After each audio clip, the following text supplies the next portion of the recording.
নমস্কার। SIR form নিয়ে যাদের কনফিউশন রয়েছে তাদেরকে বলছি, প্রথমে যখন ফর্মটা পাবেন অরিজিনাল ফর্মটাকে জেরক্স করে নেবেন। তার রিজন হচ্ছে এখানে কোনো কাটাকুটি বা কোনো প্রবলেম হলে এটা কিন্তু সাবমিট হবে না।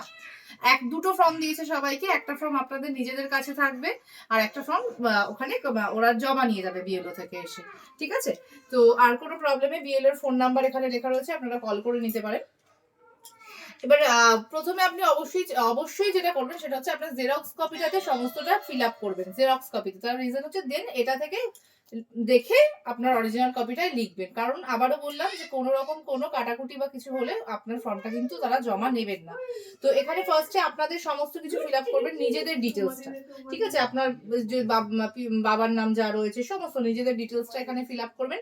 আর 2002 সালে যারা 2 সালে যারা ভোটার লিস্টে যাদের নাম রয়েছে তারা এই দিকে এই দিকের লিস্টটা ফিল আপ করবেন। আর যাদের নাম নেই, যেমন এই ফর্মটায় যেটা রয়েছে, এটা আমার মায়ের ফর্ম, তার 2002 সে ভোট দিয়েছে, তার নাম রয়েছে, তাই সেই দিকটায় ফিল আপ করেছে।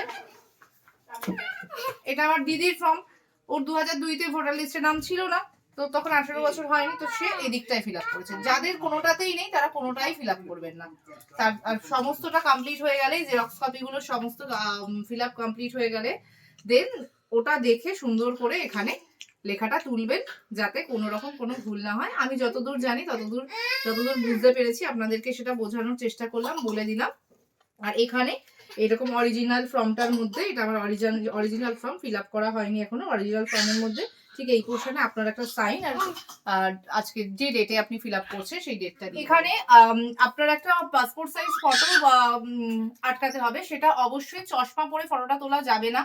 আর ব্যাকগ্রাউন্ডটা অবশ্যই লাগবে হচ্ছে হোয়াইট। আপনার রিসেন্ট ফটোগ্রাফ লাগবে, তার কারণ হচ্ছে আগামী যতদূর আমি জানি 20 বছর, যেটা আমাদেরকে বলে গেছে সেই অনুযায়ী বলছি, যে সরকারের ঘরে, সেন্ট্রালের ঘরে আপনার এই ফটোটা থাকবে। তাই রিসেন্ট কালার ফটো হতে হবে। ঠিক আছে? রিসেন্ট কালার ফটো উইদাউট চশমা চলবে না। আর ব্যাকগ্রাউন্ড যদি ভালো লাগে, যদি উপকৃত হন, অবশ্যই ভিডিওটা শেয়ার করে দেবেন। নমস্কার। চেষ্টা করলাম একটু আপনাদেরকে হেল্প করার।